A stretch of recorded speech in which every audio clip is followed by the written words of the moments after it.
Deputy General Secretary of the Scottish TUC. Over 5,000 people in Edinburgh.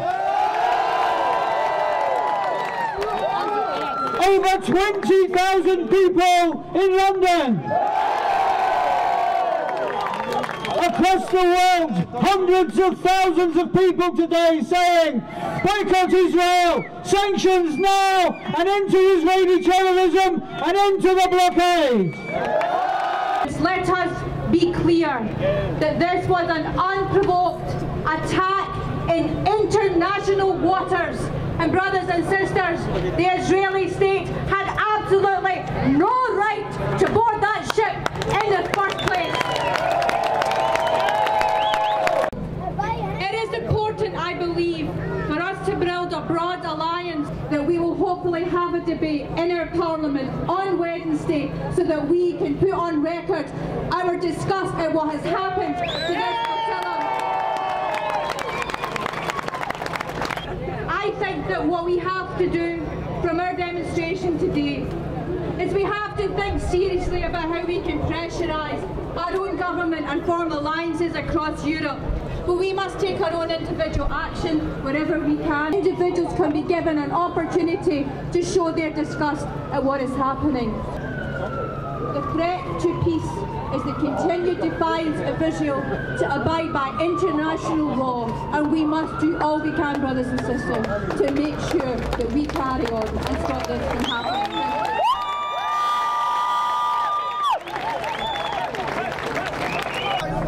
Peace is a concept which the whole world understands, except one vicious apartheid regime in the world. Which one is that? Only racist apartheid regime in existence must not be allowed to remain apartheid. It should be a place for all people of all religions to live. Now, I've been in touch with my son. You have seen what you have seen on television. I just give you a few facts which perhaps you haven't heard about. You know that 9 people were killed. 30 bullets were fired into those 9 people. Most of those were fired at point-blank range. Most of those were not fired in the legs or in the arms to incapacitate people. They were fired into the head, into the heart, into the back. Just one person had 5 bullets in him at point-blank range. 45 centimeters, my son told me over the phone. 5 bullets for just one person. They started firing before they landed on the ship. Do not believe this tosh about coming down and telling people to hand over things and to stop going in any direction. They were ready to kill, and they killed without compunction. No other country in the world can do that except the one evil country. What is it? The Israeli lobby is very strongly influencing them to report on their side. You and I, the lobby of the helpless, the lobby of the victims, we need to stand up. We must.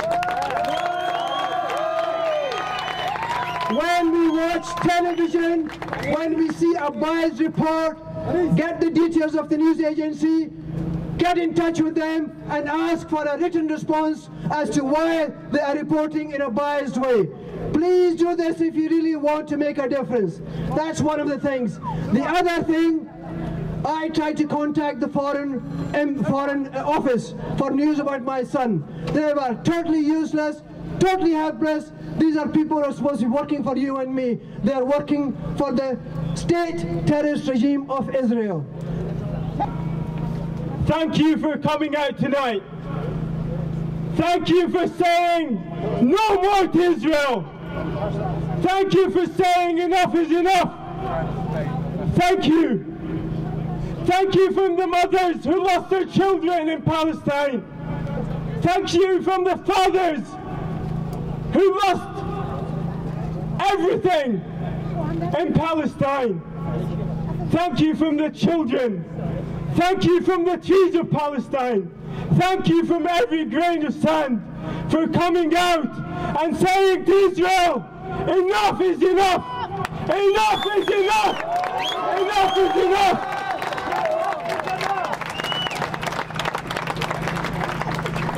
The Zionist state has been getting away with murder. Not murder, mass murder! For 60 bloody years. 60 years! The Israeli state has been taking us as a joke. Nobody has been able to stop them. 5,000 people, absolutely fantastic. What I want to say is, I think it is an absolute outrage that the international community, and that includes the British government, that includes the European community, it includes America et al., have not come out and basically called for sanctions against Israel and Israel's friend America.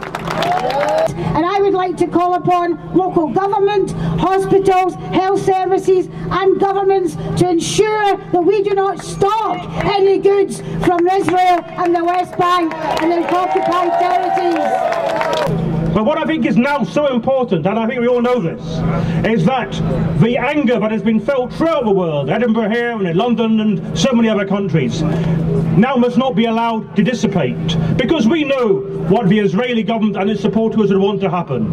But after a few days, a few weeks, the situation would get back to normal and that the world would lose the focus of the attention that this flotilla has brought about. And we know there are millions in Palestine who face that danger every day of their lives, and that is what we must not be allowed to forget. So that is why it is so crucial that this campaign, that this flotilla, which has brought so many thousands out of the streets, people who had not before protested about Gaza and Palestine, this campaign must continue. It must be a press home here in Scotland, here in the UK, here in Edinburgh. So keep up the pressure. Make sure your MPs and MSPs are supporting the campaign, not just today, but on every day, in every campaign, every arena where they can do that. The FPU, as I say, will be intrinsically involved in supporting BDS, boycott, disinvestment and sanctions. We must be involved in that. Go back to your constituencies that you live in, support the BDS through involving your politicians, councillors, where you work, if you work within the social work, whether your education, whether you work in a local council. Get there and make sure that there's no involvement with any Israeli goods. Do that and we will win the campaign to free the people of Palestine and make sure that Palestinian people can trade freely with the rest of the world. That's very important. The murder of thousands of Palestinians and the murder of aid workers has to be punished, and only you and I can punish the murderers, because the British government is praising them. Where did this culture of impunity come from? How did the Israelis learn that they can kill and steal and murder and oppress? They learned it over many years because the British government always allowed them to do it. The American government always allowed them to do it. And they learned that they could always get away with it. Well, those days are over, and we'll make sure those days are over. We saw the guy shooting a Palestinian blindfolded in the foot because somebody happened to have a video camera handy. Usually there are no video cameras, and the murder and the mayhem continues, and the British government continues to send guns. Now listen, those F-16s have British components. They couldn't fly without those British components. Friends, I'm going to just say a couple of simple things. Don't get mad, get even. We have to make sure Eden Springs is a dirty brand that cannot be drunk and cannot be bought by your university, local authority or health board. To make sure that Veolia, which has lost billions in contracts for violating Palestinian human rights, doesn't shift the garbage in Dundee or Glasgow or Aberdeen or anywhere else. Boycott is the way to get them in the wallet, and boycott's the way we can punish the Israelis.